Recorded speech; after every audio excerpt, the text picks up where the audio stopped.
You know, that's an important play there, Jesse, because if you let that ball get by you, now you've got a runner at third with one out, and the fly ball can get the run home.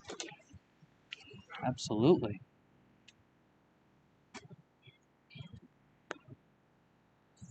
And Martell will check in here, and a pickoff attempt unsuccessful. Yeah, that was a nice sneaky move by Shorgy. He signaled for the pitcher, started moving back to the bag, but throw just on the wrong side of the bag. Yeah, Shorgy was in position to make the play. The throw was a little bit on the low side, just unable to secure it. Martell deals. This one's in there at the knees. Good fastball there.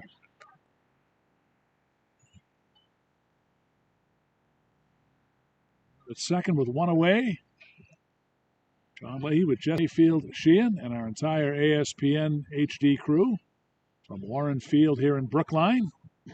Big cut and a miss there.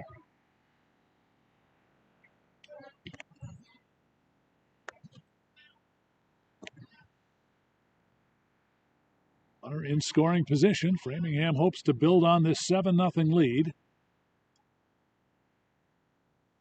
And this pitch is lifted high in the air. Well hit, left center, coming on in and out. The shortstop and making the catch is Shorgy. That will be out number 2. Good play there by Shorgy. Good job tracking the ball. And that almost got a little dangerous there as Ryan Kravitz was coming in under his legs. I was getting flashbacks to Johnny Damon and Damian Jackson at 03 ALCS. Oakland, just to, right. The ALDS, just to date myself a little bit. That's why communication is key on a play like that. Absolutely. Center fielder's coming in on the ball, and he usually has the best viewpoint. But here's the DH, Messer, and the fastball is up under his chin. Yeah. And what's tough about a play like that is Kravitz didn't play yesterday, so he's an in and out of the lineup kind of guy, whereas Shorgy is a regular, so they don't necessarily have the same level of communication there. Martell will step off. That will bring Beverly back to second. Beverly runs very well, so he will score on any ball that's sharply hit in a gap. Fastball in the dirt. Another good stop by Reed. He's made a couple of good plays back there. He has. You know, I talked about defensive bright spots yesterday. He was definitely one of them. No wild pitches, no pass balls, nothing got past him, and there were a few that had chances.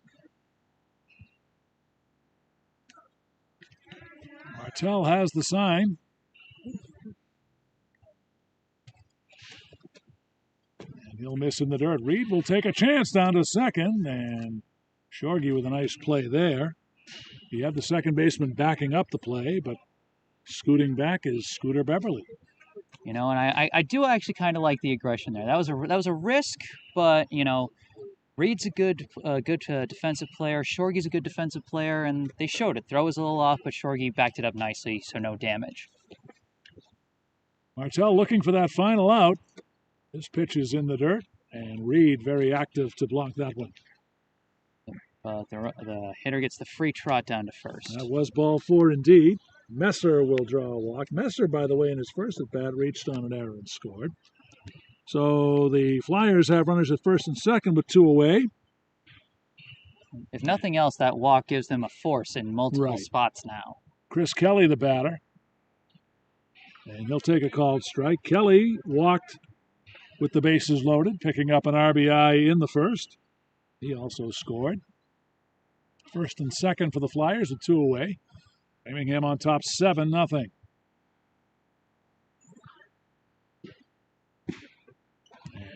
Oh, they caught him. They caught him between the bags. Yes. And they will get the final out of the inning. What did I say? I love that aggression. Indeed. Jasper Reed getting it going. Great read of where the base runner was. And he didn't see that throw coming at all. He was completely frozen. And then Rothman didn't try to play hero, didn't throw too quick, didn't try and chase him. Yeah. You know, and timed it well, and Shorgy with a nice tag. So the caught stealing goes 2-3-6, and that's it. So Framingham is out in the second. There were no runs in the inning. There were no hits. There were no errors. And Framingham will leave 1. We've played an inning and a half from Warren Field in Brookline. Our score, Framingham 7 and Brookline nothing. If nothing else, that half inning was a bit of a bright spot. They faced some challenges. A guy got into scoring position, but they kept their cool and they made some nice plays. And most importantly, from a Brookline point of view, you put a 0 up on the scoreboard after that tough first inning. Yeah. And now the Warriors looking to bounce back. Brookline still looking for their first hit of the year. Yeah. They were no hit yesterday. And Brendan O'Connor hoping that his offense can get going. Yeah. Brendan O'Connor just hired as Brookline's head coach. There's a long coaching history here in Brookline. Yeah. That we will be talking about. Yeah, absolutely. And you know, we talk about the craziness of coming back after the missed year last year and then having to come in as a new coach in that same situation in a year as weird as 2021. Mm-hmm. The season's pushed back later than it's supposed to be because you got to accommodate the fall 2 sports that couldn't be played in the normal fall season. I mean, all that craziness, and you're trying to learn this new team that you've just joined. I feel for the guy. Well, he's got a lot of experience here in Brookline, and they have a lot of confidence that he can get the job done. So Annis will lead off for Brookline here in the bottom of the second. He'll take the first pitch up high. Yep. This is a guy that I definitely want to see get his bat on the ball. He had such trouble yesterday. 0 for 3 with 3 strikeouts. Ramsey Annis will cut and miss here. Good curveball there by Thurber, who had a solid first inning. Struck out 2 of the 4 hitters he faced. Also hit a man. And Annis will loop this one in the infield. Third baseman in position to make the play. Kelly. That's going to represent the first out of the inning. Annis out on a pop to third. Yeah, no, they haven't had much luck with the couple balls they've put in play, but you know what? Keep doing it. This is the high school level. There's no such thing as a routine play at this level. Keep putting balls in play, and eventually you're going to catch a break. Jack Martell, the batter. Martell started the game at second, and he's now on the mound as he fouls it back. Count 0-1. Yesterday, Martell went 0 for 2 with a walk and 2 strikeouts. So we know he has the ability to work deep into those counts. But once again, get that bat on the ball and get it in play. Make things happen. Thurber's pitch is a good one. Called strike inside corner. Brookline will play Weymouth next, and that'll be over at Libby Field. Framingham will play their arch rival Natick coming up. A home game in Framingham. And this pitch is an off-speed pitch that's going to miss away. Yeah, it seems like the umpire's got a tighter zone on the outside than he does on the inside, regardless of which way the batter is hitting, lefty or righty. Thurber's pitch. This one's lifted high in the air to the right side of the infield. First baseman in position to make the play there. And putting it away is Mutafas. That'll represent the second out of the inning. Yeah. You know, given that ump's strike zone, given how he seems to really favor close pitches to the inside versus the outside, yep, that's an asset for pitchers to jam their batters and get those pop-outs like we just saw right there. First pitch to Rothman, the first baseman, will miss for ball 1. These two teams will play again over in Framingham on the 21st of the month. 2 weeks from today, the pitch. This one's hit in the air out into left field, and this one's going to drop. There's Brookline's first hit of the year. Rothman on his way to second. He'll get there with a stand-up double. That was very nicely hit. Nice, clean swing. Got all of it and dropped it. It was close. The left fielder was getting on his horse. Yep. But, you know, good effort from him there, but nothing doing. And not just the first hit, but a clean double. Here's Leander Grossling. Grossling did not have an at-bat in yesterday's game as he takes a called strike. That's right. He just played the third base position. Like I said, Gosling, a bright spot there. He had 1 putout and 3 assists in the field yesterday. We'll see what he can do at the plate. Gosling takes this pitch inside. And oh my God, did they call a balk? We have a runner advancing on the play, yes. Looks like a balk indeed. That'll put a runner at third with 2 away. And I don't care how many times it's explained to me that balk is always going to be one of the the weirdest rule in baseball. Yep. Gosling, a right-handed hitter with an RBI chance here. And you know what's funny is he wore number 12 yesterday, but now they're wearing different jerseys, and now he's wearing number 7. Yeah, that's a common thing in high school. Yeah, but it's never everybody in the lineup. It's always like 1 or 2 guys. Checked his swing, and that's in there for a called strike. So Brookline threatening to get on the board here. They'll need a base hit, though, to make that happen. Base hit, sac fly. Wild pitch would also put it in play and get out of the infield. Off-speed pitch from Thurber will miss low and away. 7-0 Framingham as we play here in the bottom half of the second inning of the 7-inning affair. Big cut and a miss, and Gosling is down on strikes, and that will do it for Brookline. In the second inning, there were no runs, 1 hit, no errors, and they leave a runner at third. Brookline has left 2 on through the first 2 innings. We have played 2 here at Warren Field in Brookline. Your score, Framingham 7 and Brookline 0. As the Flyers will come up here in this third inning, it'll be the lower third of the order due. It'll be Kelly, followed by Connolly and Rivera. All right, we'll take a quick break. We'll be back with the top of the third in just a moment. Freezing. Chris can get me. Yep.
We welcome you back to Warren Field here in Brookline.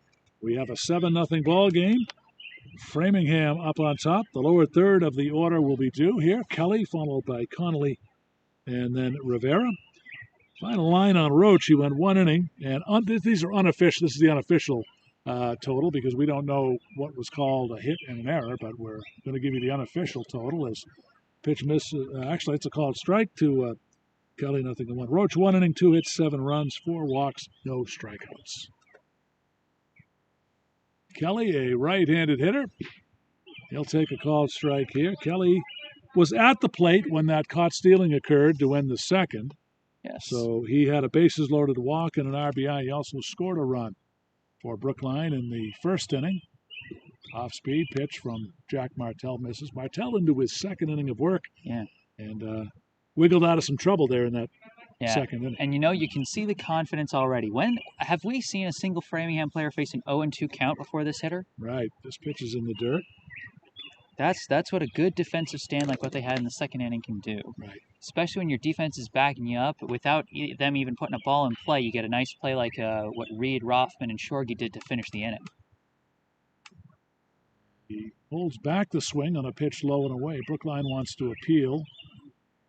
And they want to know whether he went around. He did not, so the count will be 2-2. To the leadoff man, Kelly. Chris Kelly, a senior. Martell could really benefit from a quick inning here. He'll miss high. Actually, that was a 3-2 pitch. My apologies. And it's a walk. And I jinxed him again. I said, how great is it he pitched 2 quick strikes, got the 0-2 count, and then just like that, 4 straight balls, and it's a walk.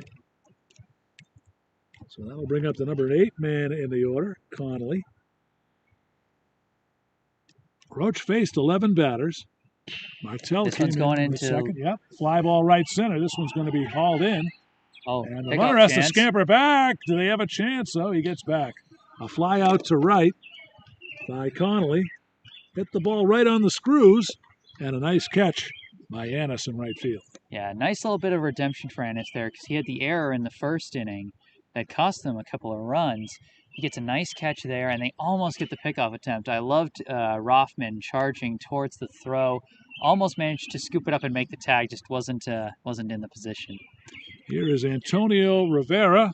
Rivera drove in a run with a sacrifice fly his first time. There's a grounder right to the shortstop, and they'll get the out at second, and that's all they'll get. 6-4 will go the putout. Rivera hitting it sharply, and Shorgy able to get the out at second on the forced play. Like we were talking about with high school, no such thing as, a routine play. A play like that at the professional level, which, again, we can take for granted those fielders' abilities, that would be a routine double play in the pros. But here you've really got to move fast because otherwise it's not going to work out. But you know what? They got the out. That's the important thing, yeah. And they got the lead runner on top of that, so. Cody Coleman is the batter. He has popped to short and reached on an error by the third baseman. Martell will miss downstairs with the first offering, ball one. Story of this one, Brookline falling behind early. Framingham with 7 runs in the first as they sent 11 men to the plate. And they took advantage of some wildness by the starter Roach, who issued 4 walks in that first inning. Good fastball will crackle in. They'll attempt to get the runner at second, and they will on the caught stealing. 2-6. And as it turns out, the minimum number of batters are faced in that inning. Rivera is caught stealing. And that's it for Framingham in the third inning. For the Flyers, no runs. There were no hits. There was 1 error, and nobody left. And we played 2.5 innings here at Warren Field in Brookline. Framingham with the 7-0 lead. Great throw again by Jasper Reed. I am loving watching this kid work behind the plate. We gave him some praise for, blocking stuff behind the plate, not letting anything get by him. He had that one pitch in the dirt that he lost underneath his feet. But these past couple innings have both ended with him catching a guy stealing. And a nice move there by the second baseman, Owen Roach, to get there in position to make that play there.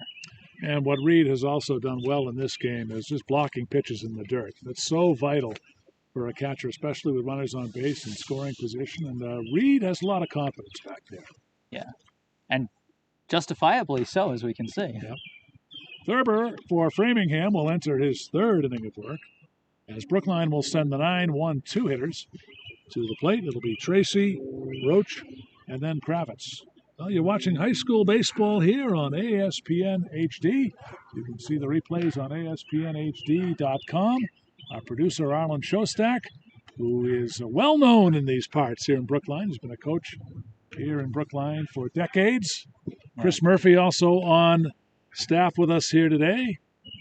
And it is the behind-the-scenes folks that are important. They are the ones that deserve all the credit. Yep. And, Arlen's going to tell us not to make him the story, but I'll tell you, working with him, I feel like every time I come out to a game with him, he's like Norm on Cheers. He walks in, everybody's like, yeah. Oh, hey, Arlen, I remember you from so-and-so. And he's like, oh, yeah, I coached your kid, or I coached you, or I coached your sister, whatever. Yep. Everybody knows him, and that just, those ties to the area. Arlen has coached Little League baseball in this town for many years. He's coach of the Orioles Little League team, and picked up their first win recently, 4-3. So congratulations to them. Brookline coming up here in the third. Declan Tracy will get us started. Tracy, the left fielder, left-handed hitter for the Warriors. As Nathan Thurber into his third inning of work, he's going to miss with the first offering, ball one. Yeah. You don't see a lot of lefty hitters with this Brookline team. Some other teams might be able to mix you up with a couple of southpaws, but Brookline's really usually going to average about 1 in their lineup at any given time. Thurber missing with the first 2 offerings, count of 2-0. Back to the top of the order, Roach and then Kravitz here for Brookline in the third inning. Off speed is inside. Thurber 3-0. I don't have the confirmation on this, but this may be the first 3-ball count for Thurber in this game. Yeah, no, Tracy, not one of the bigger players out there, so working that strike zone can be kind of tough as he catches the corner on that one. Yeah, taking all the way 3-0. So yeah, and the thing is, like we said, this umpire really favors inside pitches, but when you got a shorter player, you don't have that longer torso area where you don't risk hitting the batter as much. The green light 3-1, and now Thurber back with a full count. Yes. Sign of a good pitcher. They don't panic when they get down in the count 3-0 because you have the confidence to throw strikes. And you have the confidence of a 7-0 lead. But he'll miss on the 3-2 fastball. Yeah, that's a big part of it as well. Tracy draws a walk. Brookline has the leadoff man on. It's the first time in this game that Brookline has had the leadoff man on. The Warriors have had a runner each inning. Back to the top of the order. And Roach will step in. He was called out on strikes first time. And the pitch misses high, ball one. Roach began the game as the starting pitcher. Owen Roach gave up 7 runs in that first inning. He is now in the game at second base as he switched with Jack Martell. This fastball in for a strike. They'll check in down at first, and Tracy back to the bag safely. Yeah. The thing about Tracy is he's one of those guys that if he's not in the lineup, he might be used as a courtesy runner. So got to be smart on the bags, and right there he got back very easily.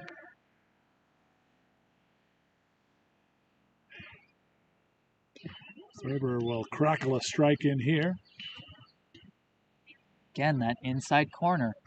That's what you got to work with today's umpire. Framingham is at double play depth in the infield.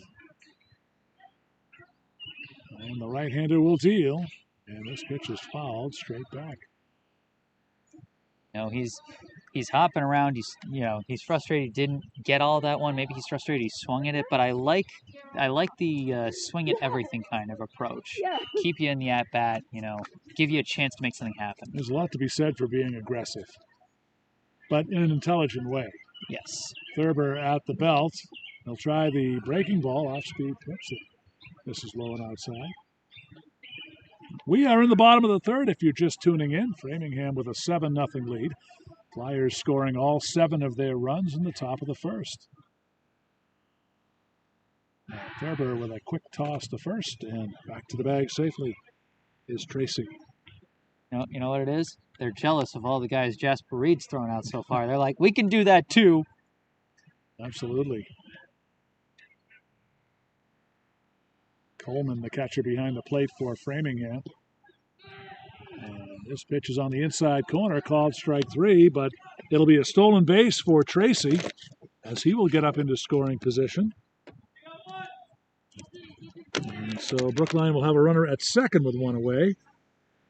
And as Roach is called out for the second time in this game. And here's Kravitz. Take a called strike. Kravitz grounded to second in his first at bat. He's 0 for 1. Yep. That's really tough. If I'm batting in this game, I really feel like you swing at almost everything that's inside because I see it. I'm saying it again and again, but this ump really favors close balls in the inside corner versus the outside. Swung over the top of that one. Yeah, he had a nice curve on that one. Right. Thurber's been able to mix up his pitches pretty well. Yeah. He's got the curveball going for him. He's also been able to spot his fastball well.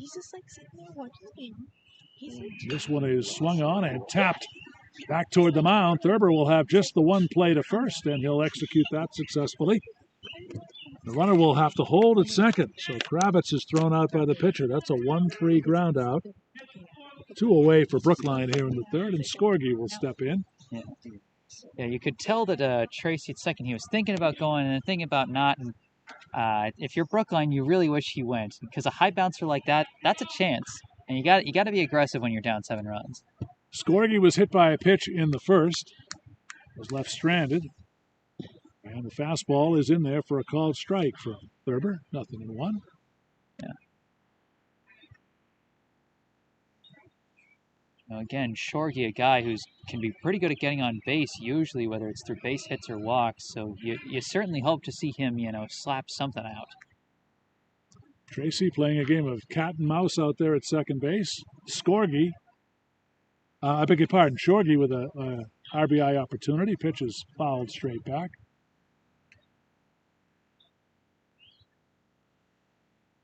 Shorgy, the shortstop for the Warriors today, and The game yesterday, he was 0 for 3 with a strikeout, so he's still looking for his first hit of the year. The pitch is inside for a ball. Almost hit him on that one. That's how close the pitcher's got to be for him to call an inside ball. You got to almost hit the guy. Yep. Thurber at the belt, and here's the deal. Shorgy swings and lifts a foul off to the right. Nice athletic complex here in Brookline. Got some people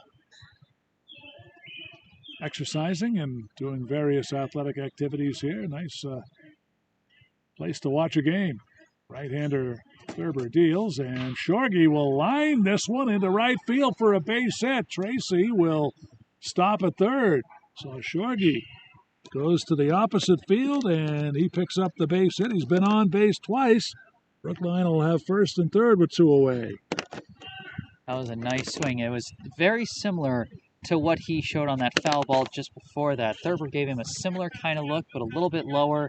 He timed up the pitch just a little bit better than on the foul ball, sent it opposite field for the single. And I know I was talking about the aggressiveness of Tracy not running to third. On that scenario, I actually liked it. Shallow right field, you don't want to risk running to home on that one. Here's Reed. Reed struck out swinging to end the first. Jasper Reed, the catcher, check swing on a high fastball, and he went around too far. Strike one. Reed wearing a face mask. Now, is that mandatory or is it optional at the high school level? I think it's mandatory for the offensive players. If you take a look at the base runners on the bases, you'll see they're also wearing masks. Yes. It's just the defensive players don't have to. Reed went after that high fastball, and he swings and misses. And he wanted that one. You know, we're getting back to normal, Jesse, slow but sure. It's great to have baseball back. As we talked yesterday, the COVID-19 pandemic wiped it all out last year. Get your vaccines, people.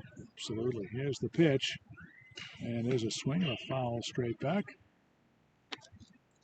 Jasper Reed, he's one of those more explosive guys, but what comes with that is also the risk of taking those whiffing on them or getting underneath him for just like a high pop-up for an easy out.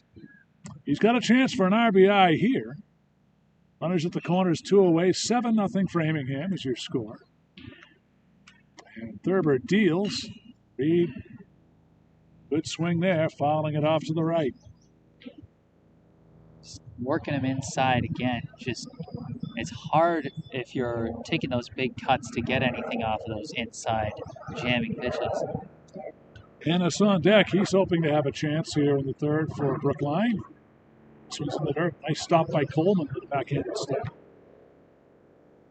That's what those foul balls do. They keep you in the at-bat. So pitcher can start making some mistakes.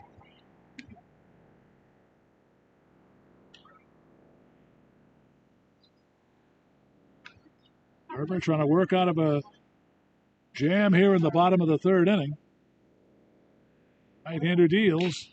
This one's lifted high to the left side, and will someone have a play on it? It is the left fielder coming in, and it's caught. Making the play was the left fielder, Scooter Beverly, and that's the final out of the inning. Wow. We had 3 multiple players converging on that. Brookline threatens, but they don't score. No runs, 1 hit. There were no errors, and the Warriors leave a pair. Brookline is left 4 through the first 3 innings. And your score after 3 here at Warren Field in Brookline, it is Framingham 7, Brookline nothing. You know what? After an impressive play like that, I just got to say, wow. I mean, I was thinking, okay, the third baseman's under it. No, the shortstop's under it. No, the left fielder is under it. All 3 players really got on their horse there. It seemed like Reed was either going to get away with a foul ball or maybe something that just drops in for a hit. But, credit to Beverly. Nice catch. On a play like that, a pop fly where you have infielders and outfielders converging, the outfielder always seems to have the inside track because he's coming in on the ball. Yes. His line of vision is such that he's coming in on the ball. The infielders are going out with their backs to the plate. So it's the outfielder. We talked about communication. It's the outfielder who has to take charge. Yeah, absolutely. I mean, that's sort of how there's like a stack of priority in a sense. When it's the infield, give priority call to the shortstop, the captain of the infield, he makes the call. But then once the outfield gets involved, what the outfielders say go. Like you said, they're coming in. They have a better viewpoint of the ball because they're not trying to look over their shoulder. So that's how it typically goes. We will move along to the top half of the fourth inning. Framingham scheduled to have the top of the order due. Coleman, Thurber, and Beverly. Coleman, you might recall, was at the plate when Rivera was caught stealing to end that third inning. So Jack Martell into his third inning, and Brendan O'Connor here, he would like to see Martell go as deep in this game as he can, save bullpen arms if possible. Absolutely. But Martell seeming to grow in confidence as this game progresses. Yeah, no, absolutely. You come in, your team's in a 7-run hole, and you come in with the multiple players on base that he was facing when he first came in that first inning. That can be really tough, but you know what? After that, he settled down, started pitching with more confidence, and what has helped is his defense has backed him up. Here's Coleman to lead it off, and the first pitch will miss inside ball one. Coleman has popped the short and reached on an error by the third baseman. So he is officially 0 for 2. Jack Martell with an off-speed pitch. That was over but low. Bit of irony, isn't it, that of all the hits that they've gotten over this game, it's the leadoff hitter that has had no luck thus far. Yeah. Coleman will swing and ground this one to third, and the play will be made for out number one. Nice play down there by Gosling. That'll be the first out of the inning. Coleman is out on a 5-3 grounder. Yep. Solid grab, laser throw by Gosling. A little bit low, but you know what? Give credit to Eli Rothman over at first base. That was a nice stretch out and a nice grab at the low glove. Anyone who's ever played first base in baseball tells you the hardest thing to get is those low ones right near the dirt. Maybe it takes a weird hop, but Rothman made it look easy. Here's Thurber. Pitch misses high for a ball. Thurber is 2 for 2 in this game with a couple of base hits. He's also caught stealing in that second inning. Fastball, a good one from Martell in there for a called strike.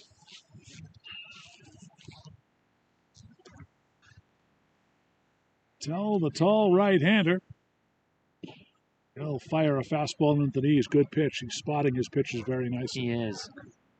He's not necessarily the most powerful pitcher, doesn't necessarily have any crazy curves on him, but he's placing his balls very well. Work those fundamentals. He wanted that one, a fastball at the knees. Every time I compliment a person, they immediately do the opposite. I'm getting my year's worth of a quota of announcer jinxes, aren't I? Yeah. Batter asking for time here.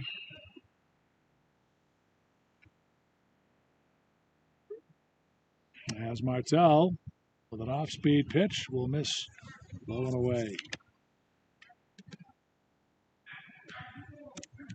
Glad to be with you here in Brookline as we bring you Bay State League baseball. Framingham and Brookline, these two longtime Bay State rivals. And ball 4 will miss downstairs. Thurber draws the walk. And if you're Brookline, you're thinking, don't revert back to this. Don't go back to missing the zone. But Martell has started off innings like this before, and he's rebounded nicely before. So I would expect him to do the same if patterns hold. Well, that was the fourth walk issued by Martell. Called strike inside corner to Scooter Beverly. Talk about walks. Beverly has walked twice in this game. Scored a run in the first on a misplayed ball by the right fielder. Martell will work out of the stretch. Beverly will take a fastball up and away. Well, walks will come back and kill you. Brookline has issued 8 walks in this game. More often than not, guys that walk come around to score.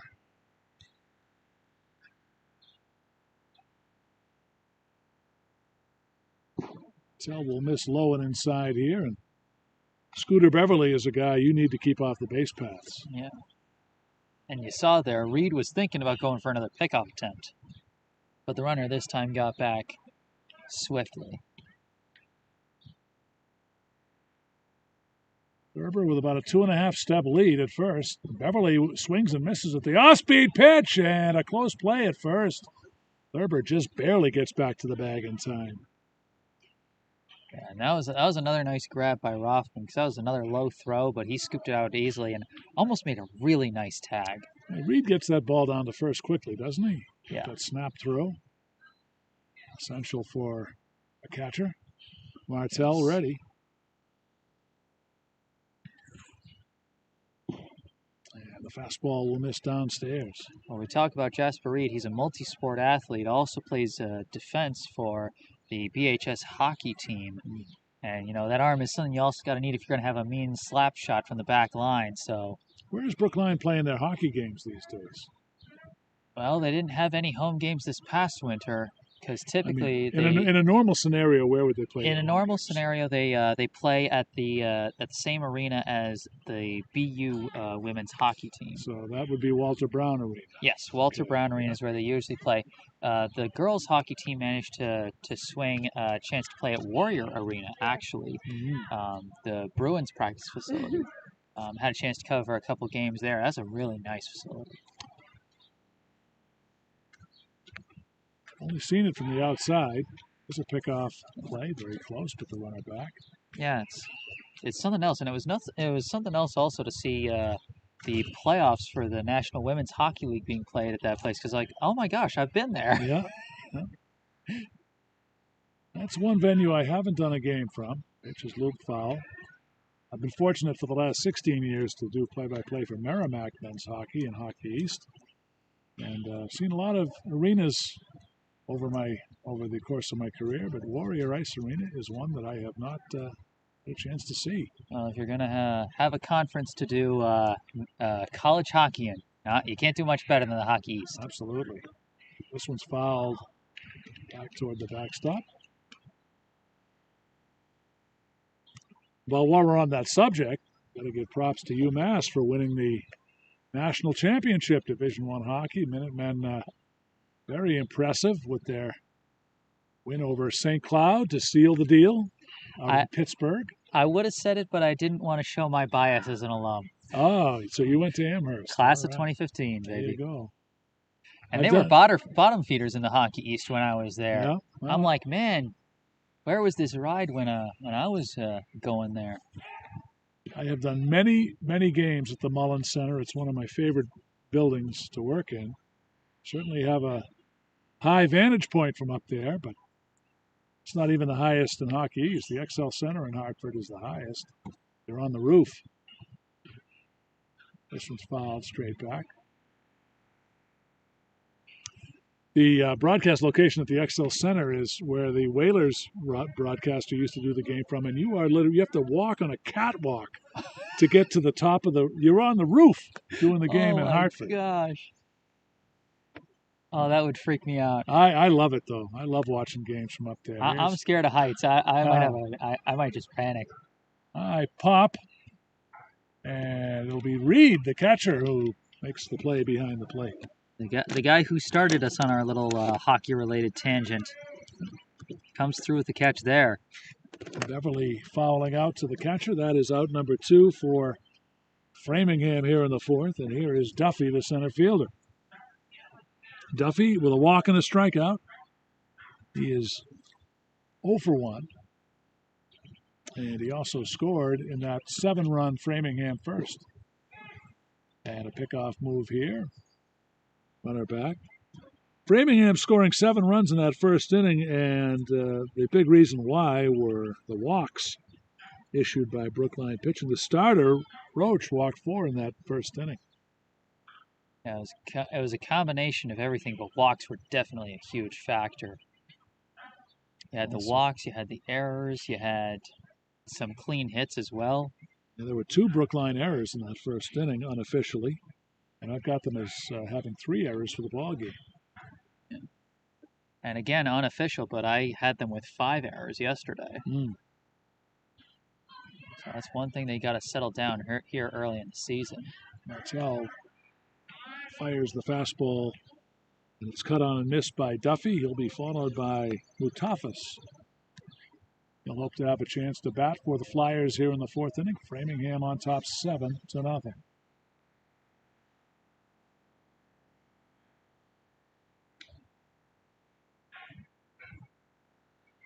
Tell with the off-speed pitch, and that's going to miss. A curveball low and in the dirt. You know, we talk about trying to get the execution of things better, and like we talked about, these teams have not necessarily played together outside of maybe summer ball for a couple of years now. Big swing and a miss. Good to see the Cape Cod League getting back going this summer. A lot of great talent passes through there. Yes. And there's a swing and a miss at a high fastball. Martell picks up the strikeout. So he works around the walk. Framingham in that fourth inning. They do not score. There were no runs, no hits, there were no errors. And the Flyers leave one. We have played 3.5 here at Warren Field in Brookline. Framingham 7. Brookline nothing on ESPN HD. Brookline has definitely settled things down defensively. They've had, they've had misplays here and there, walks here and there, but ultimately they've been getting out of the innings clean. It's time for the offense to do something. Well, Brookline has had their chances the last couple of innings. They had a 2-out base runner in the second when Rothman doubled. They could not get that run home. And then for the first time in the game, Jesse, they had 2 base runners in the third. They got a runner as far as third, but Reed flied out to left to end the inning. So Brookline, they've had their chances, but they hope the bottom of the fourth will be a lucky inning for them. They certainly had their struggles with stranding runners in the last game as well. Just looking at the count here, and they stranded 7 total runners over the course of that first game, and that's even with going hitless. They still found ways to strand runners. Yep. So they would get on base through walks or other means, but got to come through with those timely hits. Well, Thurber, if he can get through this inning, he could qualify for a win, as he's going to face here in the fourth inning Annis, Martell, and Rothman. Thurber has scattered just 2 hits over the first 3 innings. He has walked 1 while striking out 4. So it's been a decent outing for him. Yes. I know he's done a solid job. It's not quite the insane level of dominance that we saw from Wellesley's Kyle McCausland yesterday, where he went 4 hitless innings with 9 strikeouts. But Thurber's still been dealing, and he's been getting out of the innings every time. All right, Annis will lead us off. He was out on a pop to third his first time. He's 0 for 1. Thurber's first offering. Annis had a notion, laid back, but it's in for a called strike. 0-1. 5, 6, 7 in the order for Brookline here in the fourth. Off-speed pitch will miss downstage. We're even up at a ball and a strike.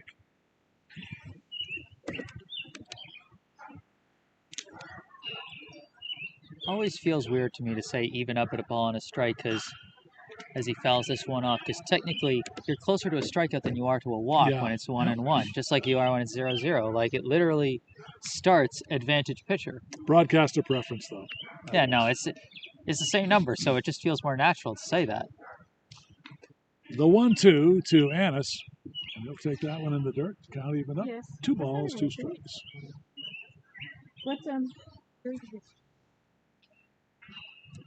As I mentioned, these 2 teams will play one more time. That'll be over in Framingham. This one's fouled straight back. Framingham's such a nice town. They have, goes right through Route 9. You've got Shoppers World out there. You got a lot of great things, a lot of restaurants along there. Yeah. Framingham is a super town. Shoppers World, I believe, is in that town as well.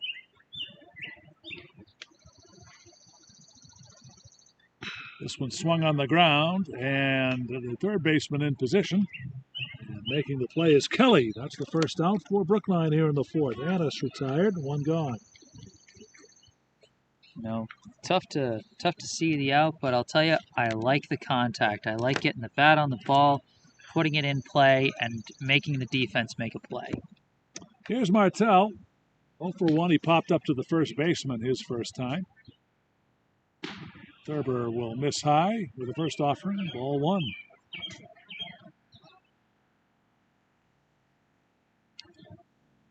It's not getting much warmer as the day goes on. Cut on and missed. I would say the temperature's probably in the upper 50s right now. Here at Warren Field in Brookline, part of the sprawling athletic complex here in Brookline.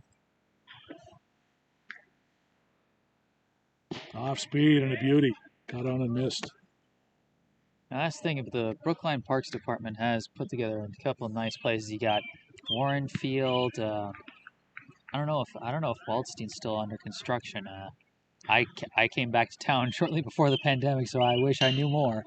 Lifted in the air, right side, and coming on in to make the catch is the right fielder Rivera. That'll be the second out. Martell hits it well, but right at the right fielder, 2 away. Yeah, that's got to feel frustrating. You get a nice contact on it, you hit a laser out there, but you know the right fielder does his job and makes the catch. Here's the first baseman Rothman, 1 for 1. He picked up a double his first time, the first hit of the year for Brookline. He'll smack this one on the ground into left field, but it's a foul ball, not by much. That was close. I thought he had another double. That looked like that was going to go down the line for extra bases. Framingham will have the 5, 6, 7 hitters due in the 5th inning. Remember, it's a 7-inning ball game, as is customary in high school baseball. And a big cut and a miss by Rothman. He trails in the count 0-2. Thurber has consistently gotten ahead of the hitters in this one. That's been a large part of his success. The 0-2 and a cut and a miss. That'll do it for the Warriors in the 4th inning. Rothman retired on the strikeout. That is the first 1-2-3 inning of the game for Thurber. Brookline will go down in order. No runs, no hits, no errors, nobody left. We have played 4 here at Warren Field in Brookline. Framingham with a 7-0 lead on ASPN HD. Yeah, we will take a quick break at the end of 4, 7-0 Framingham, and we will return in just a moment.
We welcome you back to Warren Field here in Brookline, along with Jesse Mayfield-Sheehan and our entire crew. I'm John Leahy. 7-0 Framingham here in the top of the 5th. And the first pitch here is lifted high in the air, center field, and 1 pitch, 1 out here in the 5th as Butafas flies to center. And he is now 0 for 2 with a walk and an RBI. So that's exactly what Martell wants. Gets an out on that first pitch. Yep. Those are the kind of plays that let you know, hey, your defense has got your back. They're going to make the plays out in the outfield. Nice play out there in center by Ryan Kravitz. Here's the DH Messer. He's reached on an error and walked. 0 for 1 officially. Messer scored a run in that 7-run first. He walked in the second and then was caught stealing. It'd almost be easier to say who didn't score in that first inning. 7 out of 9 players, yeah. Almost the entire lineup. Well, they scored 7 and left 1. And that's been the story. That's been the only scoring in this game. 7-0. Framingham on top. As the right-hander will kick and deal, and Martell misses low and away. Yeah. And Coach O'Connor has to be happy with the fact that Martell has kind of stabilized this game for Brookline, not allowing any runs and giving them a fighting chance. Absolutely. Swinging a roller down to shortstop, and the ball is bobbled. And Messer will reach. That'll be an error on the shortstop. That's the 4th error for the Warriors in this game. And Shorgy charged with the error there. Yep. What did I say earlier this game? You know, no such thing as a routine play at the high school level. Those kinds of errors are going to happen, and that's why you want to put the ball in play, even if it is just a little dribbler. Here's Kelly, the third baseman. He has walked twice. One of them, the bases loaded for an RBI. Martell will check in at first, and did they get him? No. Oh, Martell thought he had him. Yeah. Martell was hopping like he got him. Messer's already been caught stealing once in this game. And came very close to being picked off there. And the pitch in the dirt. Reed will take a chance down to first, and Messer gets back. Unofficially, I've got 7 runs and 2 hits for Brookline. For Framingham, all in that first inning. The pitch is rolled down to third, and it's fielded in foul territory by Gosling. Dang, have they really only gotten on base through walks and errors since that first inning? Pretty much. Man. There was one force-out grounder. You know, I will say that is one of the things that I actually find to be very interesting and even entertaining about the high school game. You know, back to the backstop. That will advance the runner. It'll be a wild pitch. And Messer on up to second. But point I was making was all these little things, all these little mistakes, even a walk, they can all be so impactful. Instead of just waiting for the really big hit like you would at the college or pro level, these small ball strategies can really pay dividends at the high school level. And this one is rolled foul, third base side. Brookline running out of time in this one. They've got to get their offense cranked up. Yeah. No, if I'm the Brookline coach, I want to get at least 1 run before we get out of here. Say, hey, if we take away that disastrous first inning, we beat these guys. Mm-hmm. And also say, hey, we've gotten on the board. That's a monkey off our backs. We got our first hit and our first run. Martell deals, lined into right field. That'll be a base hit. Runner will hit third, and he will attempt to score. The throw was in time. Reed made the tag. It was a throw from right field, and Reed did a tremendous job blocking the ball and applying the tag. That really was a tremendous, because you could see that was getting a little messy there. He juggled the ball. It was at his feet, and you were thinking, oh, no, there goes the chance. But he recovered it, applied the tag, and you know what? Even with the tough bounce, a laser of a throw from Ramsey Annis out in right field. Kelly remained at first. He did not advance to second on the throw, so he's got 2 men out and a runner at first. And the pitch to Connolly is in there for a strike. Connolly is 1 for 2. He's got an RBI single, and he's also flied out to right. 1 for 2 with an RBI. You know, I'll tell you, it's not too often that you get a base hit and your situation gets worse. Pickoff move there, and back to the bag safely is Kelly. Oh, good play all around by Annis with the throw, and then a tremendous tag by Reed. As this one is grounded foul outside of third. 7-run first for the Framingham Flyers. That, to this point, has been all they've needed. Brookline trying to get on the scoreboard for the first time this year. They were blanked by Wellesley in the season opener yesterday. And also failed to pick up a hit. Pitch to Connolly. Off-speed pitch grounded down to second base. And this play will be made, and that will retire the side. Connolly grounds out 4-3, and it's Roach who makes the play. Framingham in the inning does not score. No runs, 1 hit. There was 1 error and 1 left. We played 4.5 here at Warren Field in Brookline. Framingham with a 7-0 advantage. And you know what I like about that last play?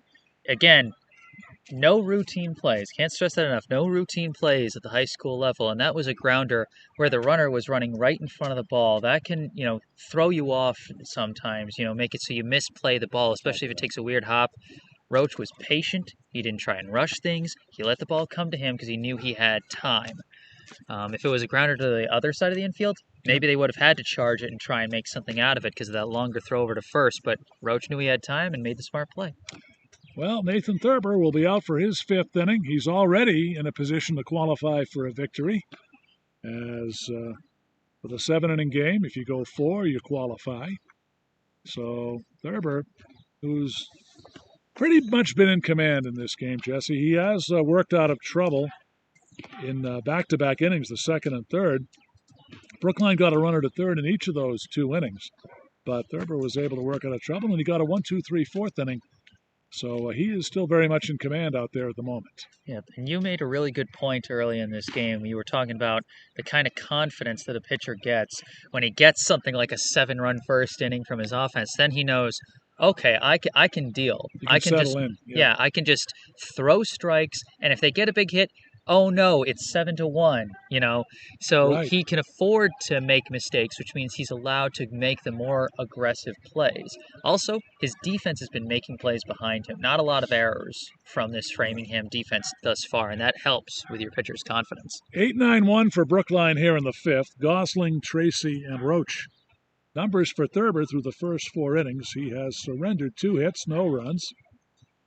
And he has fanned 5. He's only walked 1. Gosling was a strikeout victim in the 2nd inning. He struck out swinging. First offering is a check swing. And up foul for strike 1. It's funny. I made the post on social media yesterday.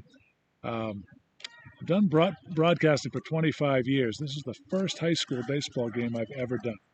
Wow. Here's the pitch. Inside. Done all the other high school sports, but never a high school baseball game. So. And I get to be. There you go. I feel honored, man. That's cool. Books, my friend. High fly to the right side, and it's out of play. Of course, many of the games I've done have been on radio, so moving over to TV is a little bit of an adjustment, but a fun one.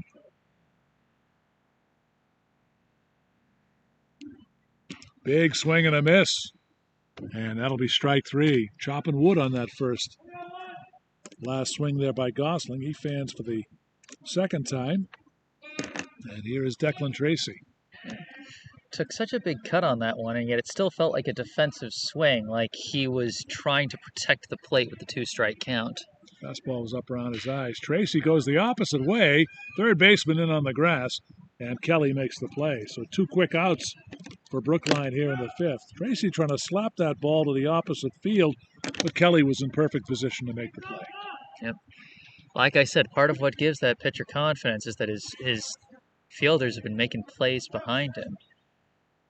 I mean, has there even been an error yet by the Framingham fielders? Nope.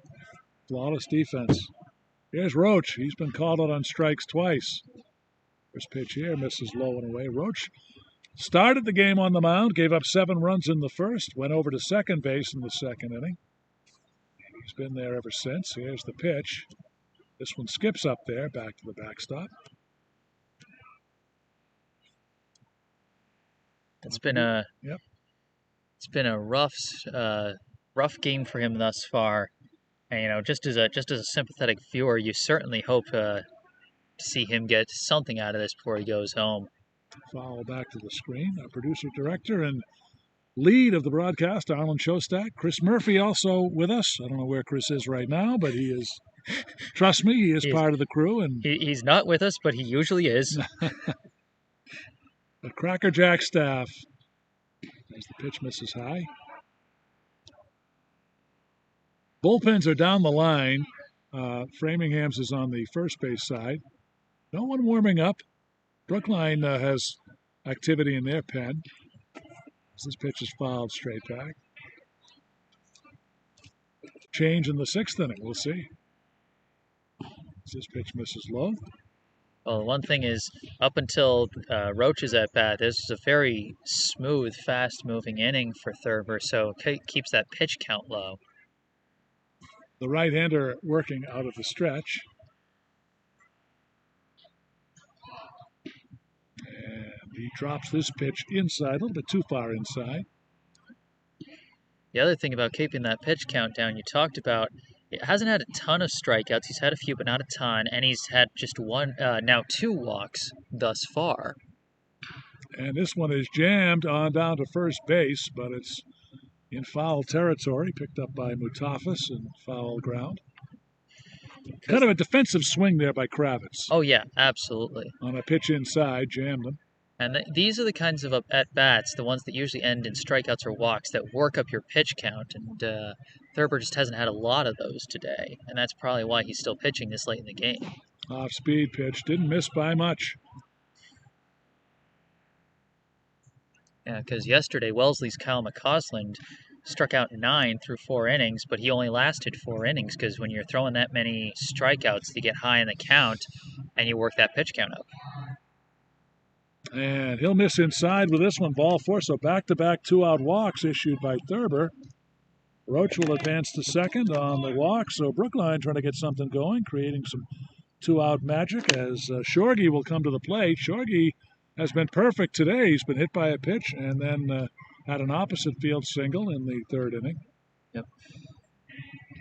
He's had some really nice chances to drive in runs early this season, so you know he wants to get something here.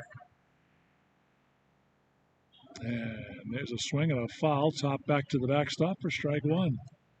Like you said, he had that opposite field single, just not deep enough to bring in Tracy from second.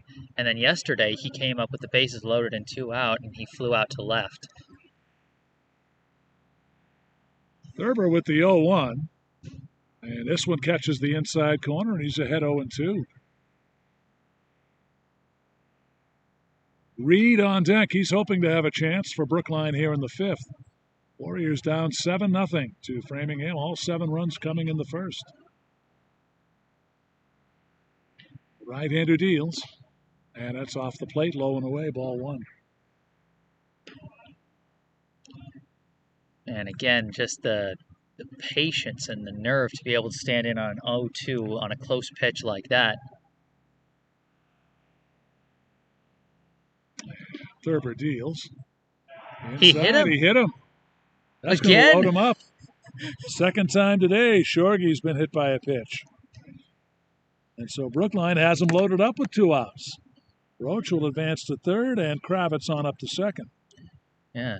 It's like, where has this been? The top 3 guys all just did exactly what they're supposed to do, get on base for the cleanup guy.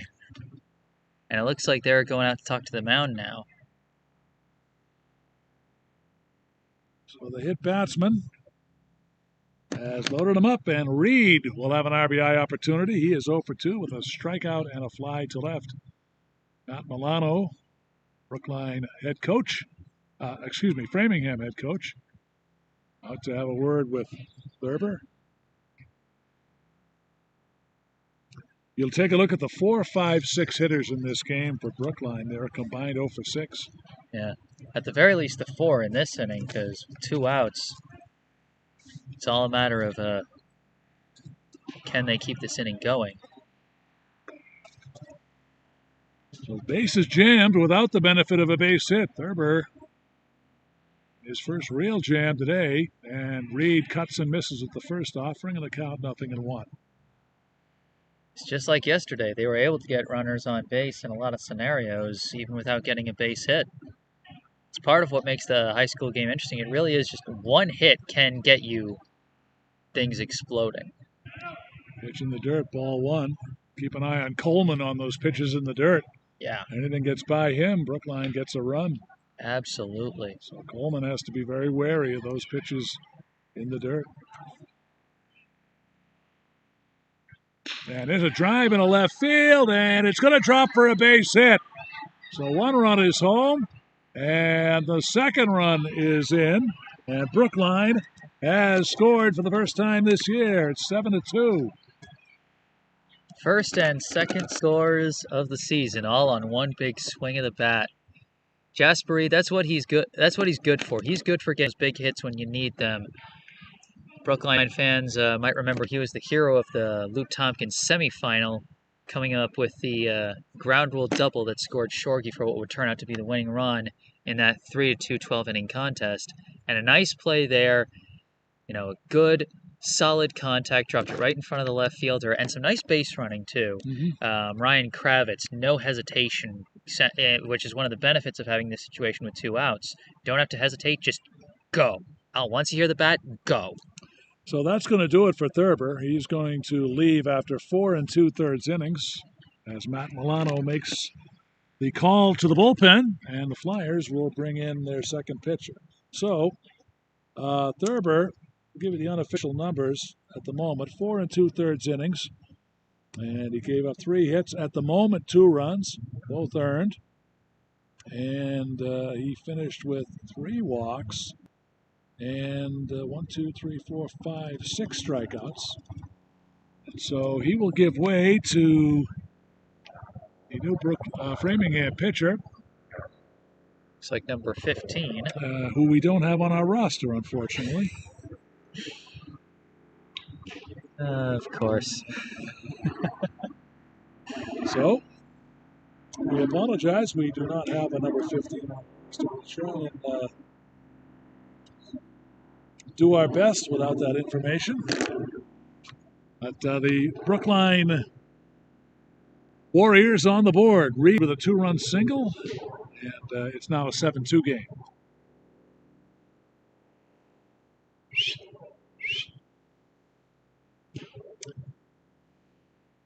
Brookline has sent 6 hitters to the plate here in this inning, and Annis will step in. He's 0 for 2 with a pop to third. And Yeah, it hasn't been the most successful day on the stat sheet for Annis, but I am still happy to see him getting the hit. He struck out 3 times in all 3 of his at-bats in the first game yesterday.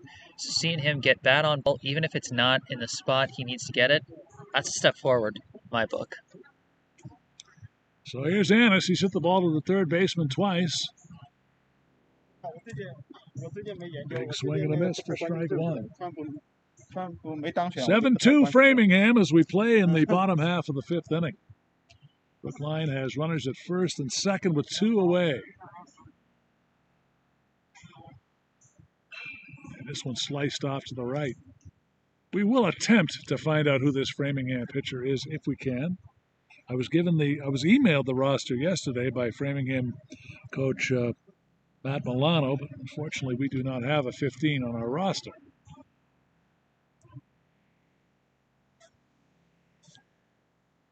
This pitch will sink down in the zone. Yeah, we've talked about those things you take for granted at the college and pro levels. That's the other thing you take for granted is showing up to cover a game, and there's a roster that's online for the public, just easy access. Not the case in high school.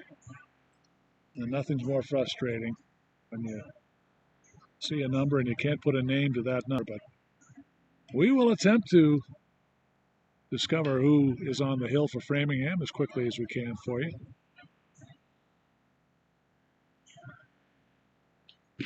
And this fastball will miss for ball 4. So Annis will draw a walk.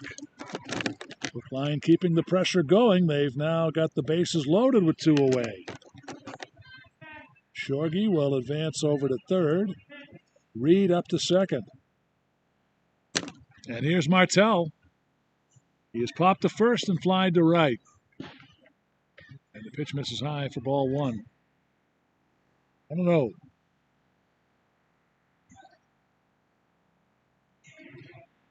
Bases full of Warriors. And this one out away from ending this inning altogether. Good pitch in there for a fastball.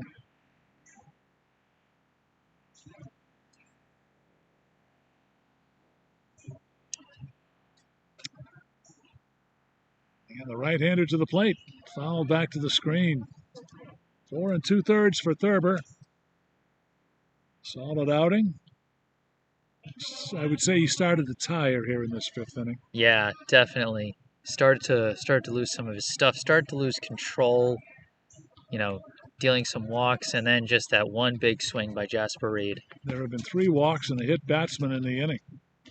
Check swing, and the curveball is in there for a called third strike. So Martell is down on strikes. Brookline will score twice in the inning.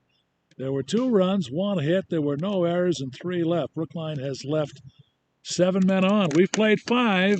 It is Framingham 7 and Brookline 2. Back with the 6th inning in just a moment here on ASPN HD. That's fine.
Field here in Brookline.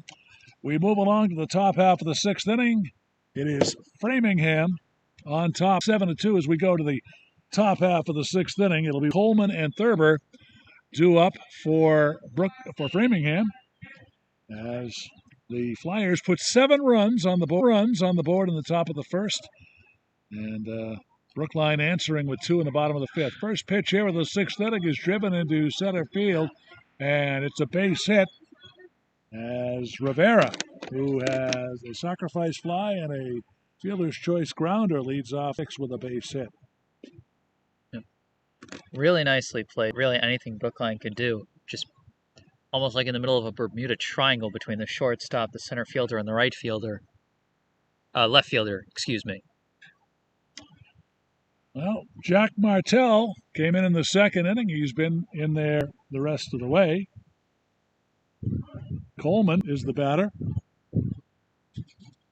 Coleman has popped to short as he takes the pop to short, reached on an error in the 3rd, so he's 0 for 3. Yep. Brookline coaches have got to keep an eye on Martell. Saw last inning with Thurber, these late stages in the game, the pitcher's tired and start losing control, as that's now his 2nd straight pitch in the dirt. 2-0 the count. We've got the new pitcher for Framingham. It is Jason Blanchard, who is formerly number 20. J.J. Blanchard on the roster.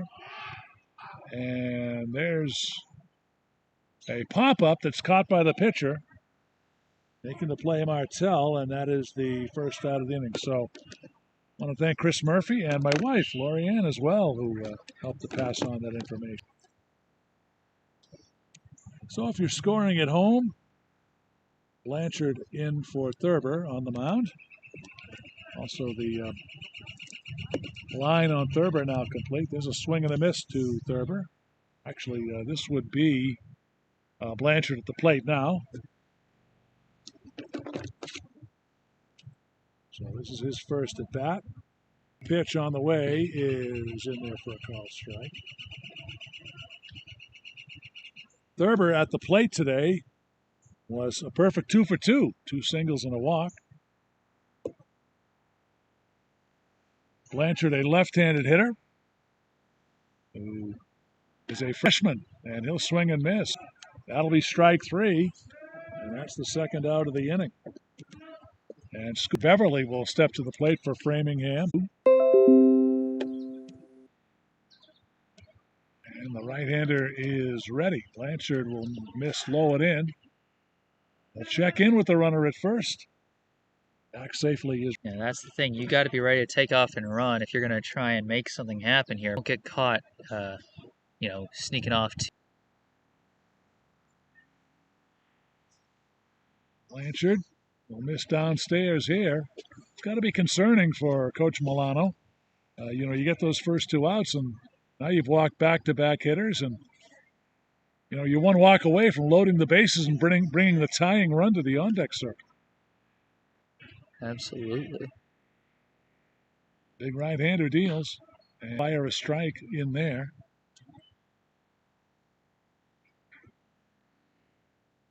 High school baseball uses 2 umpires, one at the plate and one in the field. He'll drop that one in on the inside corner. Good pitch. Backs to the wall now.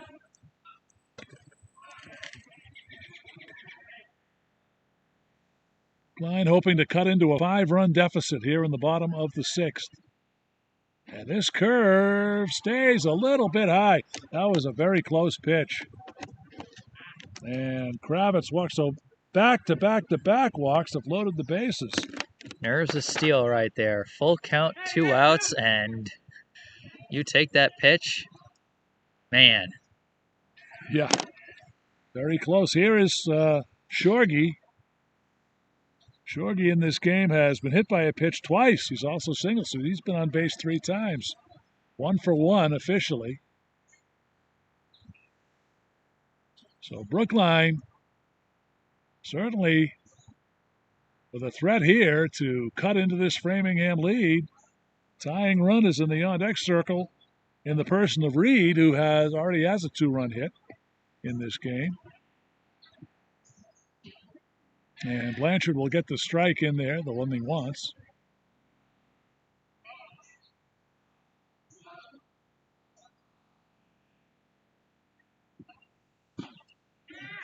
And that'll be in there for strike 3. So Blanchard works his way out of trouble for Brookline in the 6th. No runs, no hits, no errors. They leave 3 critical runners on. Brookline has left Tace in this one. We have played 6. 1 inning to go. It is Framingham 7, Brookline 2. We will take a timeout. We'll be back in a moment. You're watching Bay State Brookline Baseball on ESPN HD.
Welcome back to Warren Field here in Brookline. We move along to the 7th inning. And a new pitcher on for Brookline. Gosling, who had been at third base. Jesse, he will now pitch. Martell, who started the game at second, will go back to second base, and Roach goes to third. So Gosling will face Mutafas, Messer, and Kelly here in the 7th. And the first pitch to Angelo Mutafas is low. Mutafas walked with the bases loaded in the first, drove in a run, popped to short, and flied to center. Yep. We've said it a few times now. Martell, you got to have your hat off to him. He had a good relief pitching effort. I thought he was outstanding. He went 5 innings, 2 hits, no runs. He walked 5, struck out 4. That's really the only really glitch on his record was the 5 walks, but no runs allowed. Yeah. Yeah, no, they got runners on him, but he always got out of the jam every time. Pitch to Mutafas, misses low. Gosling's been missing low on every pitch thus far. He's got to bring that up. So Brookline using their third pitcher. This is Leander Gosling. And he's going to miss. So a 4-pitch walk. Not the way you want to start the inning, as Mutafas is on with his second walk. Yeah. And that's, Brookline's got to be happy they're about to head for a 2-day break of the weekend, because over these past 2 games, they've now used 6 different pitchers. And the big story today also, 10 walks issued by Brookline pitching. Yes. So that's got to improve. Messer has reached on an error, walked, and reached on an error again. He's officially 0 for 3 with a run scored. Yep. Now, if there is a theme of what needs to be improved after today, it is defensive execution on all aspects. Pitching's got to get better at controlling and keeping it in the zone. The fielders have got to do a better job of having their pitchers back so they feel like they can attack the zone. Just an all-around improvement is needed. A brief delay here. And I'm not sure what the source of the delay is. We're set to go here as Gosling will lean in for the sign. 7-2 Flyers here in the 7th. Fastball misses upstairs. There are only 3 hitters in the Brookline lineup that have not walked in this game. That gives you an idea of the number of walks issued. This pitch is downstairs for a ball. Thurber has walked once. Beverly has walked 3 times. Duffy once. Mutakas twice. Messer once. Kelly once.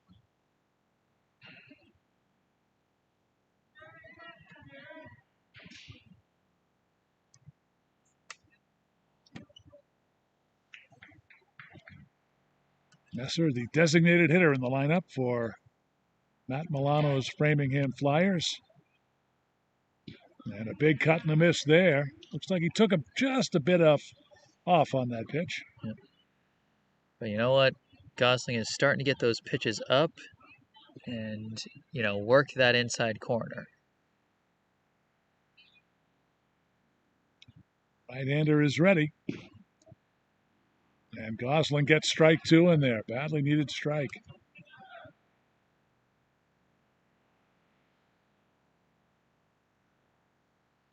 Mutafas at first with a leadoff walk. If Gosling can respond to that 4-pitch walk with a strikeout. And this one is lifted high in the air, back behind the plate. Reed gave it a look, but it's out of play. Yeah, it seems like Gosling is starting to get back in control now. He definitely had some trouble throwing it way too low to start things out. Brookline would love a double play here. They've got the second baseman Martell and the shortstop Shorgy at double play depth. Swing and a miss, strike 3. And the strikeout for Gosling. Messer is down on strikes. 1 out for Framingham here in the 7th. 5th strikeout for Brookline pitchers. Here is Kelly. 2 walks and a single. 1 for 1 with an RBI and a run scored. They'll take this one in the dirt. Ball 1. In the bottom of the 7th, it'll be Brookline's last chance. Reed, Annis, and Martell, the 4, 5, 6 hitters, will be due.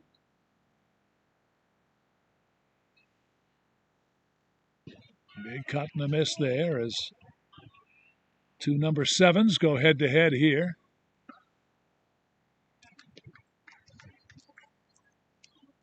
Gosling identified by that blonde hair under the black cap.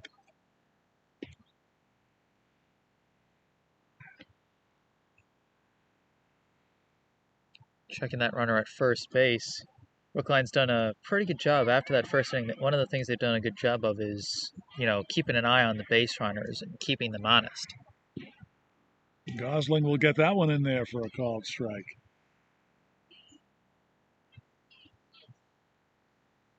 Framingham put 7 runs on the board in the top of the first, and that is all they have needed.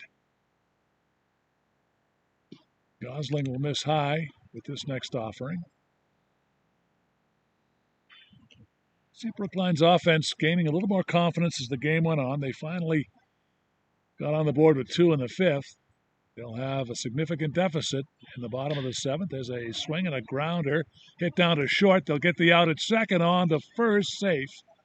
So they'll get just the 1 out. Kelly grounds into a 6-4 force out, and that will be the 2nd out of the inning.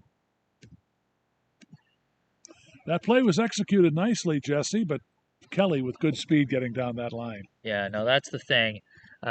Shorgy played it safe there, didn't try and take any risks, let the relatively slow roller come to him, and just got the lead runner. Here's Connolly. He single flied to right and grounded to second, 1 for 3.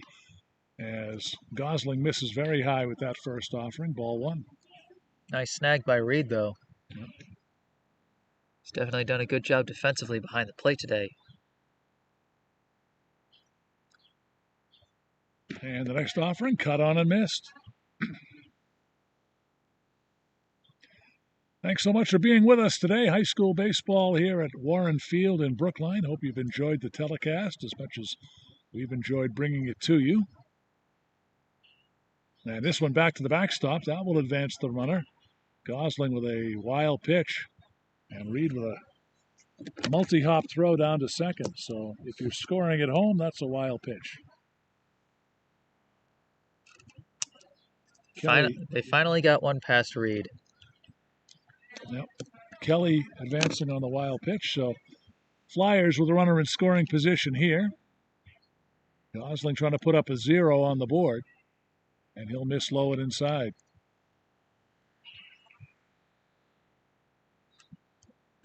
Framingham in search of their first win of the year. That would get them back to 500. Pitch is high. That'll be ball 4, so that'll put runners at first and second. And Brookline is in danger of dropping to 0-2 on the year. What's certainly interesting, though, is it does sort of feel like both teams have really taken a step forward from how things went in their first game. I mean, before the game we were talking about how Brookline wasn't able to get any offense going against Wellesley, and they had to improve that, and how Framingham was able to produce but needed to back that up with defense. And, I mean, Brookline's put their first hits and first runs on the board for the season, and Framingham, they didn't even score as much as they did yesterday, and they're still winning, which says all you need to hear about their defense so far. Here's Rivera, a sac fly, a ground out, and a single to center. First pitch cut on and missed, 0-1. That walk that was just issued by Gosling was the 11th walk issued by Brookline pitching. And I'm sure that is something that Brendan O'Connor will try and address. Gosling will miss high here. Yeah, no doubt control has been a big problem early on in the season for them. Of course, I think those things kind of have a tendency to straighten out as the weather gets warmer. Yes.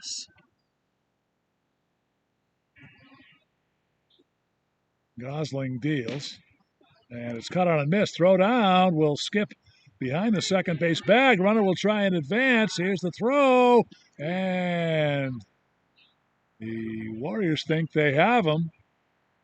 But I believe the runner will be called safe. Man, that play was wild. A nice idea by Reed throwing down to second. Problem was the runner slid in front of the throw. So then it skips out to center field. Nice throw by Kravitz. They almost got him. That's more or less a double steal right there. Yeah. So Framingham now 2 in scoring position.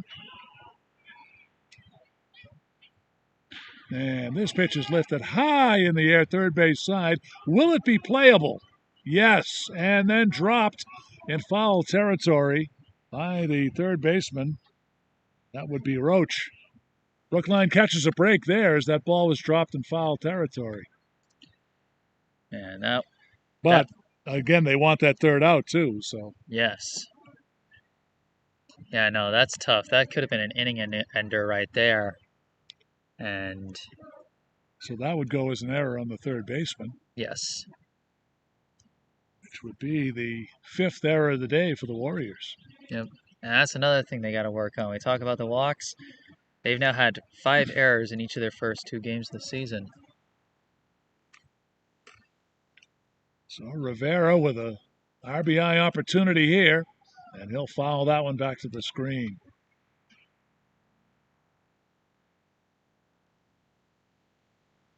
I think what happened on that play was as the third baseman was coming over, Roach, he was trying to gauge how close he was to the fence.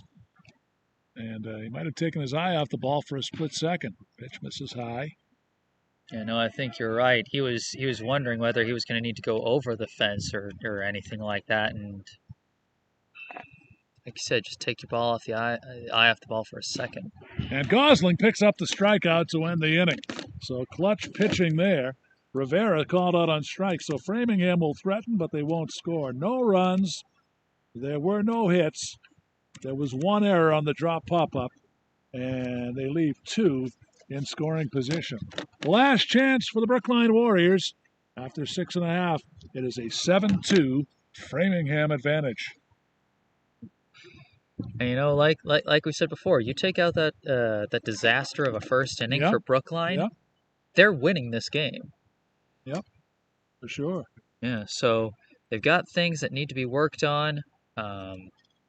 They got to work on the walks, they got to work on the errors, but there's potential here moving forward in the season. Yep, and you're only 2 games in. There's plenty of time to, work on things.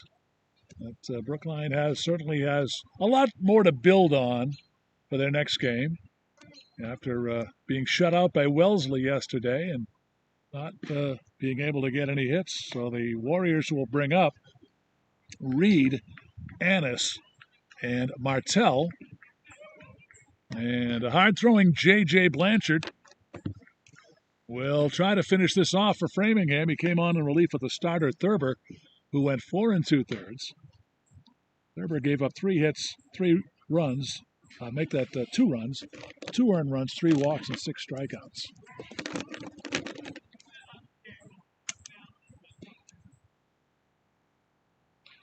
So Framingham looking to get back to 500 at 1-1. And Brookline, unless they're able to have a huge rally here in the bottom of the 7th. No, just the fact that he's getting a 4th plate appearance speaks to how much better their offense is doing today. Owen Roach was the only batter who got a 4th plate appearance of the entire Brookline lineup yesterday. Blanchard's first pitch skips up back to the backstop for ball 1.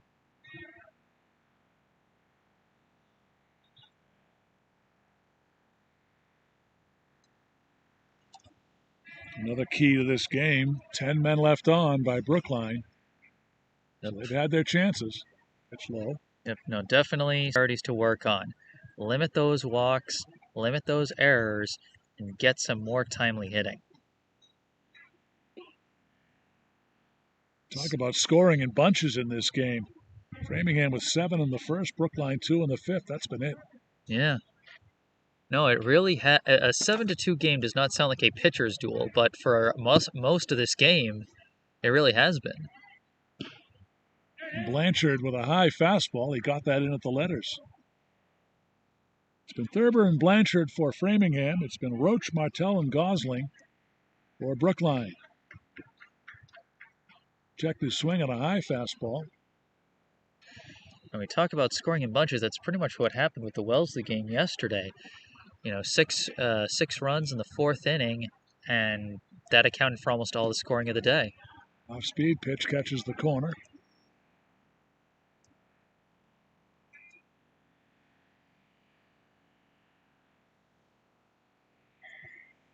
Big right-hander deals, and he'll miss inside. Ball 4, so a good start for Brookline. In the bottom of the 7th, Reed draws a walk. Blanchard has struggled with walks. He's now issued 5 walks since coming in. Here's Annis. He has popped to third, grounded to third, and walked. He's 0 for 2.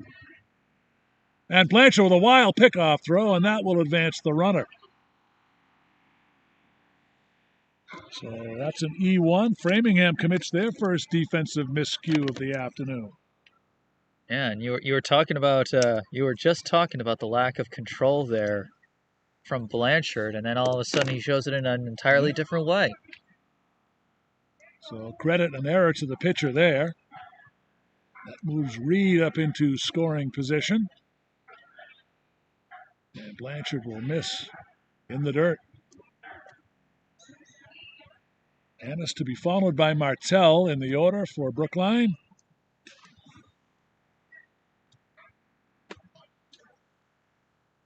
And this pitch is smacked on the ground to second. That'll advance the runner as the play is made. A 4-3 ground out for Annis. That's the first out of the inning. Reed advances over to third. You know what? Like I said before, Annis has not struck out once today. He struck out on all 3 of his plate appearances yesterday. He's either made contact or walked at all 4 of his plate appearances today. So 1 out, runner at third, and here's Martell. Big cut at the first, offering for strike 1. Martell has popped the first, fly to right. He's also been called out on strikes, 0 for 3, but his contribution has been on the mound. 5 solid innings today. Yes. As the pitch is in there for a strike. 5 scoreless innings, I Yes. Yeah, no, I was about to say, not just solid, but shutout. Yep. Now he's got a chance for an RBI. This pitch, this is low and outside. Framingham will absolutely concede this run for an out with a 5-run lead. Well, absolutely. So all he's got to do is not pop up to the infield and not strike out. And Blanchard, if you're Blanchard, you've got to be in the frame of mind that, hey, I just have to throw strikes here. We have a 5-run lead in the 7th with 1 out. Yeah, absolutely. And the curveball is in there for strike 3, more of a breaking ball. Martell strikes out, and Brookline is down to their last out. Yep, and that's the thing. Blanchard, he hasn't been great with his placement, but he's got some nice movement on his pitches. So it's up to Rothman. He's got a double, a strikeout, and a foul out to third. He'll take the first pitch in there for strike 1. Rothman doubled, went to third on a balk in the 2nd inning. Struck out and fouled to third, so he is 1 for 3. Got Brookline's first hit of the year.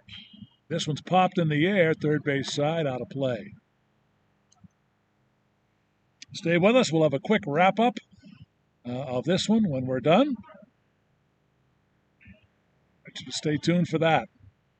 The right-hander Blanchard into the windup. Here it is. This pitch is lifted in the air to the right side, out of play. So Brookline down to their last strike.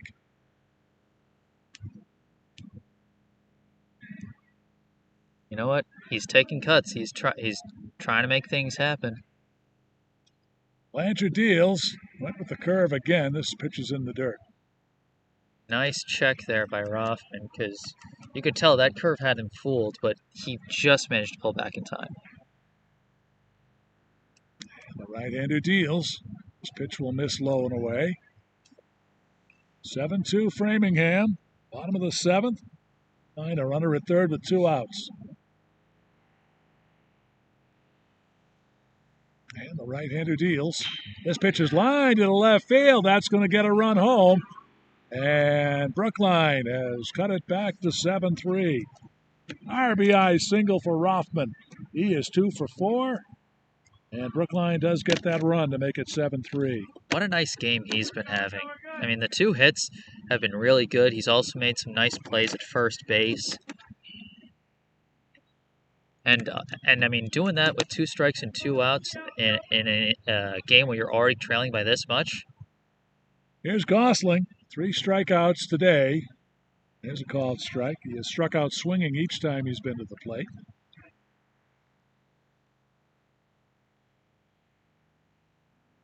And the runner will take off for second. That'll be defensive indifference with a 4-run lead here in the bottom of the 7th as the pitch is in there for a called strike.